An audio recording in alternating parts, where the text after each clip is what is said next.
democracy has been as much at risk, the constitution has been as much at risk as it is today. In Hindi, sir. ये जो चिदम्बरम जी ने कहा उससे मैं सहमत हूं, मगर ये जो चुनाव है ये लोकतंत्र को और संविधान को बचाने का चुनाव है। एक तरफ एनडीए नरेंद्र मोदी जी जो कॉन्स्टिट्यूशन पर आक्रमण कर रहे हैं, लोकतंत्र पर आक्रमण कर रहे हैं, इंस्टीट्यूशंस को कैप्चर कर रहे हैं, और दूसरी तरफ इंडिया अलायंस जो कॉन्स्टिट्यूशन की रक्षा करता है, लोकतंत्र की रक्षा करता है। तो यह चुनाव इन दोनों फोर्सेस के बीच में है। धन्यवाद। मौसमी सिंह, आज तक।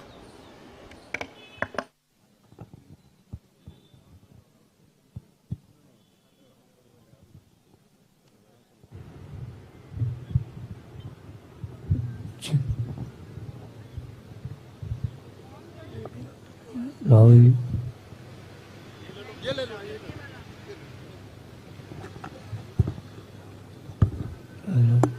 हेलो, मेरा सवाल मैडम सोनिया गांधी से है। मैम, अगर आपसे सवाल,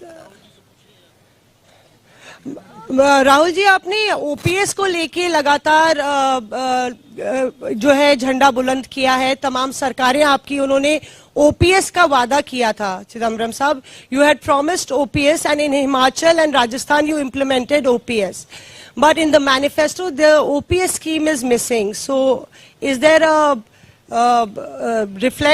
is there a introspection that it's not viable economically? Is it that? it's not missing as such. It's very much on our minds. But please remember the developments that have taken place in the last 4 months. The government has appointed a committee headed by the Finance Secretary to review the NPS and the demand for OPS and to find a way in which the objectives of OPS can be financed by a funded pension scheme. Which means the government has come around to the point of view that while the OPS delivered benefits to the pensioners, the NPS made it sustainable. Now a committee has been appointed under the Finance Secretary, and unless we receive the report of that committee and review it, it would be premature to take a stand on the OPS-NPS controversy. It's very much on our minds, and we will come out with our position once the committee's report is received. Arun Kumar Singh. मेरा सवाल राहुल जी आपसे है। Rahul ji, hello. Rahul ji, सीधे सीधे इधर, front. सवाल आपसे यह है कि 2014 में जैसे ही मोदी सरकार आई थी, आपने एक बयान दिया था और आपने ये कहा था कि देखते जाइए धीरे धीरे कॉन्स्टिट्यूशनल इंस्टीट्यूशंस जितने भी हैं देश पे, उस पे आरएसएस और बीजेपी का कब्जा हो जाएगा। अब आप ये कह रहे हैं कि हो चुका है और आप कह रहे हैं कि हम कानून भी लाएंगे। क्या आपको ऐसा नहीं लगता राहुल जी कि ये जब आप करेंगे तब बीजेपी आपके ऊपर ये आरोप लगाएगी कि चूंकि केसेस जो है या पूछताछ विपक्ष के नेताओं से ज्यादा हुई, इसलिए ये प्रतिक्रिया में लाया गया रिएक्शनरी लॉज अमेंडमेंट होंगे ये?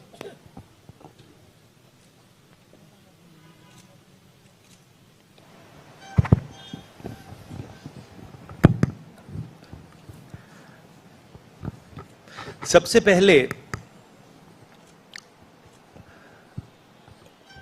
ये समझना होगा कि हिंदुस्तान के राजनीतिक स्ट्रक्चर में हो क्या रहा है। आरएसएस ने और बीजेपी ने और खासतौर से नरेंद्र मोदी जी ने जो स्ट्रैटेजी बनाई है, उसका फाउंडेशन क्या है, उसकी नींव क्या है, सबसे पहले यह समझना है। नरेंद्र मोदी जी ने जैसे अदानी जी की मोनोपोली है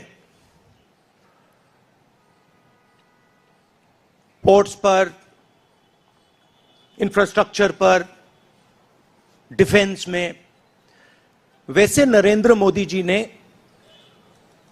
पॉलिटिकल फाइनेंस की मोनोपोली बनाई है। कैसे बनाई है? ED, CBI, income tax department का प्रयोग करके। अगर आप बॉन्ड स्कीम्स को देखें तो उसमें साफ दिख जाता है कि नरेंद्र मोदी जी ने, बीजेपी ने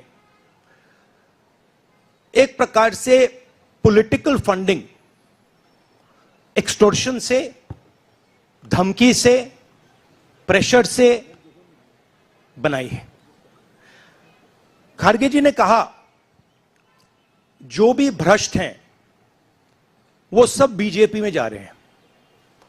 उसका कारण है क्योंकि नरेंद्र मोदी जी चाहते हैं कि पॉलिटिकल फाइनेंस की मोनोपोली उनके हाथों में हो। अब हमारे बैंक अकाउंट बंद कर दिए, हमारे पास ओरिजिनल रास्ता जो था वही हमारा रास्ता है। हम जनता के साथ जाकर मिलकर उनके लिए लड़ते हैं। ये जो मैनिफेस्टो बना है, ये मैनिफेस्टो कांग्रेस पार्टी ने नहीं बनाया है। ये मैनिफेस्टो हिंदुस्तान की जनता ने बनाया है। हमने सिर्फ इसको लिखा है, ठीक है, और हमने सिर्फ इसको लिखा है। जो किसानों ने हमें बताया, खारगे जी को बताया, मुझे बताया, बाकी नेताओं को बताया, वो हमने लिखा है। चाहे वो रोजगार की बात हो, चाहे वो कॉन्ट्रैक्ट लेबर की बात हो,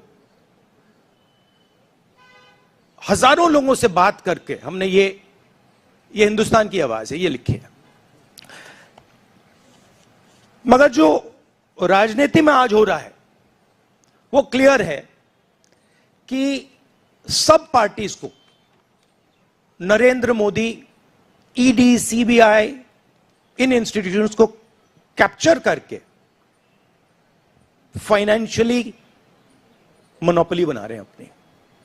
और चुनाव के बाद रियलिटी है कि ये जो फाइनेंशियल मोनोपोली बड़ी इंटरेस्टिंग चीज है, क्योंकि सारा इंफॉर्मेशन, सारा का सारा इंफॉर्मेशन, किससे एक्सटॉर्शन किया है, किसको कॉन्ट्रैक्ट दिया है, कॉन्ट्रैक्ट देने के बाद उसने कितना पैसा दिया है, वो पूरी ब्लूप्रिंट, पूरी की पूरी ब्लूप्रिंट इलेक्टोरल बॉन्ड्स में लिखी हुई है। तो नरेंद्र मोदी जी ने आज नहीं तो कल ऑपोजिशन को पूरी chargesheet, proof sheet electoral bonds के थ्रू पकड़ा दी है। तो इसीलिए थोड़ा टेरर हो रहा है उनको, इसीलिए नंबर निकला है 400 पार। इसलिए ये महाराष्ट्र में हमारे नेता ले जा रहे हैं, हरियाणा में सब जगह हमारे नेता ले जा रहे हैं, क्योंकि इनको लग रहा है कि भैया अगर 400 पार नहीं 180 हो गई, 160 हो गई, 140 हो गई तो नैया पार हो जाएगी। Thank you. आशीष सिंह।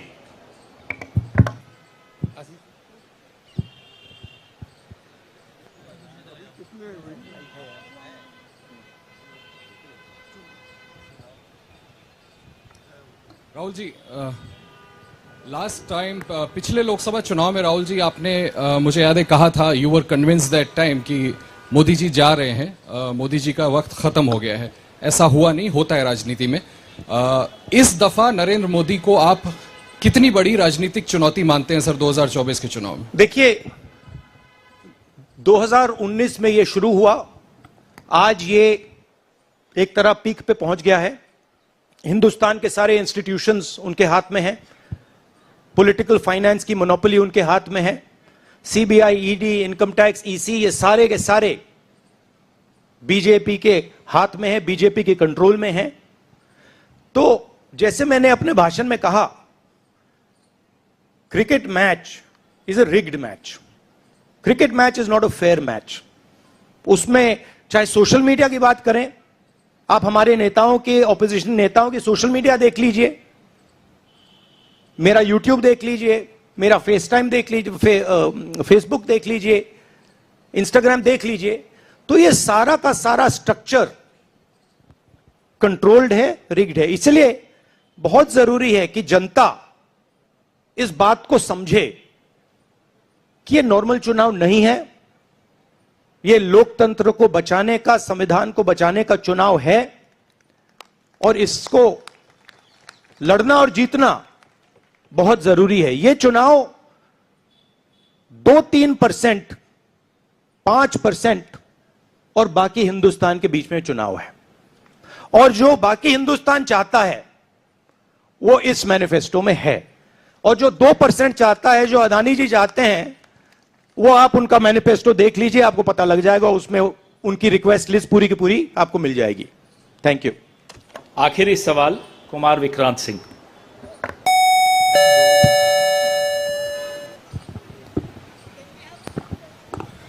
राहुल जी, 2009 में आपको भी याद होगा, उस वक्त मैनिफेस्टो में 2 तस्वीरें थी, मनमोहन सिंह जी की और सोनिया गांधी जी की।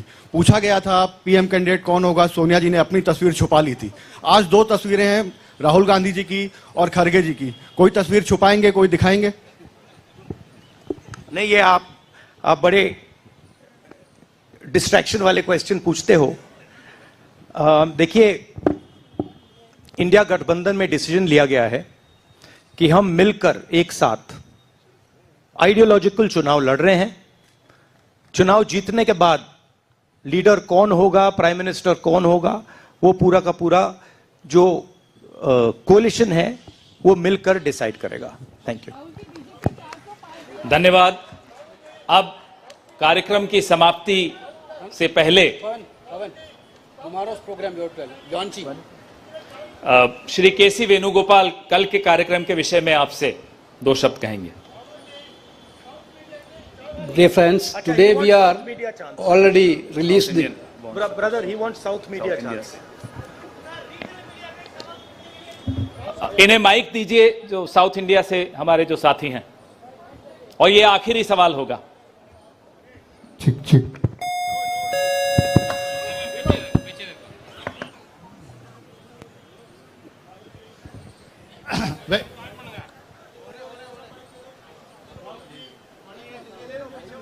Vanakkam.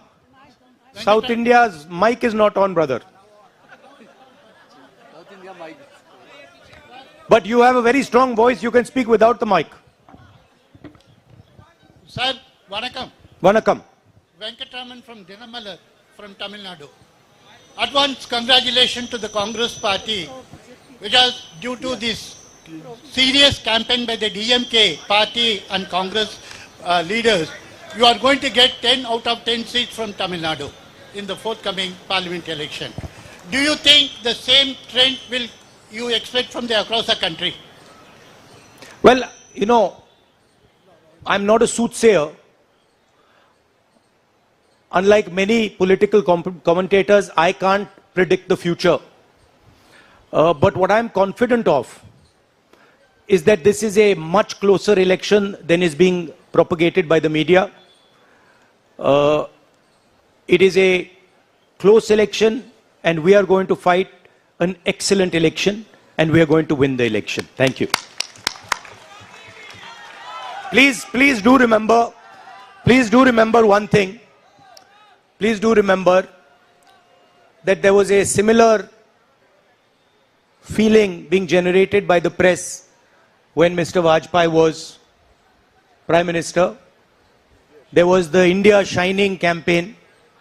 So we have a similar idea being propagated. India Shining with 2-3 new dimensions. International dimension. All sorts of new dimensions. Full support by the monopolists in the country. But do remember what happened to the India Shining campaign. And do remember who won that campaign. Thank you.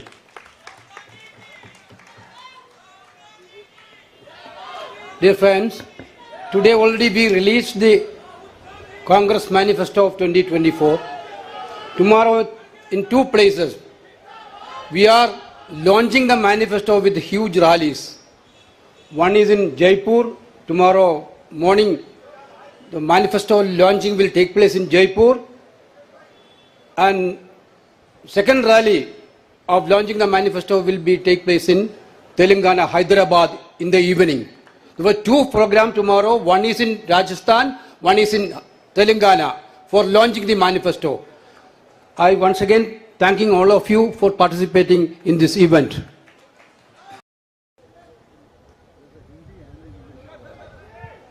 Yeah, both Hindi.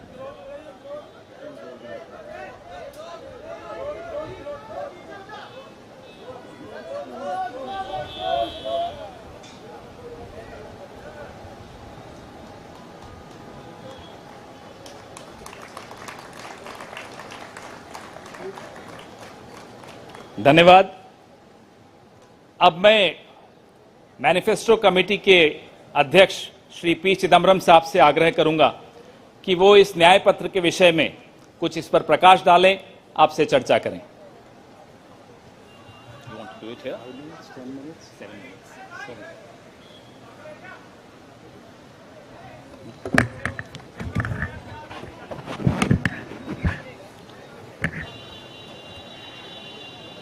Honorable Congress President, Honorable former Congress President Srimati Sonia Ji, Honorable former Congress President Shri Rahul Ji, General Secretary Shri K.C. Venugopal, members of the Congress Working Committee, senior leaders of the Congress, Karyakartas of the Congress, members of the media. I'm thankful to the Congress President for releasing the Congress Manifesto for the 2024 elections. Earlier, the draft Congress Manifesto was thoroughly discussed in the Congress Working Committee. The recommendations of the members of the Congress Working Committee were taken into consideration, and with the final approval of the Congress President, some changes were made to the draft manifesto. And what we have today is the final manifesto approved by the Congress Working Committee and the Congress President. The broad theme of the manifesto is justice. Every aspect of justice has been threatened, weakened, diminished, and in some cases denied in the last 10 years, especially in the last 5 years.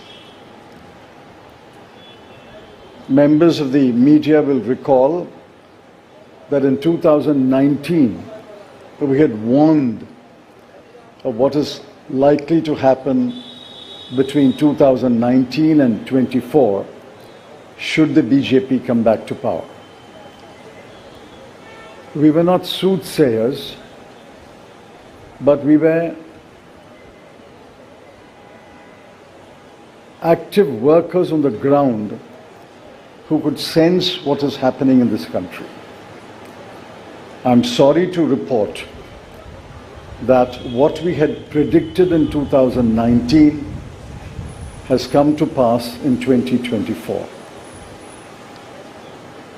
We had said institutions will be diminished or captured. That has happened. We had said freedom will be restricted, and that has happened. We had said that the weaker sections of the people will be denied their rights and their privileges. That has happened. We had said that Parliament will be diminished. That has happened. We had said that we will inexorably move towards an autocracy. We are already described as an electoral autocracy by many, many thinkers of the world. That has happened. While we are unhappy that what we had predicted has happened, we have in this manifesto suggested bold measures to reverse the damage that has happened in the last 5 to 10 years. The overall theme of the Congress manifesto is 3 powerful words: work, wealth, and welfare. I shan't take long. I'll explain each word in one sentence. Work means we must create jobs. If anybody had any doubt, read the report of the ILO that was released 10 to 15 days ago. The government came up with a lame defense through the chief economic advisor, but the defense only made it worse. The ILO report shows that unemployment has assumed monstrous proportions in this country. Yesterday, the media carried a report that 30% of the outgoing class in the Indian institutes of technology, the premier institutions of our country, are unemployed. They have not been placed. Jobs, jobs, jobs is a cry everywhere in India. Work encapsulates that section on work. The sections on work encapsulates what we will do to create jobs. The second is wealth. Wealth must be created before it is distributed. On the contrary, the 5 years of the Modi government shows that wages have been stagnant in this country. The average income of the bottom 50% has either remained stagnant or diminished or decreased for the bottom percentiles. We have to create wealth, and that can only be created by growth. The UPA government delivered 8.5% growth in its first term, 2004 to 2009. And over a 10-year period, Dr. Manmohan Singh's government delivered 7.5% growth. Even the futile attempt by the BJP government to revise the figures made it 6.7%. But over the last 10 years, the average growth is only 5.8, and if you count the year that ended on 31st March, given the inflated figures, it will still be 5.9.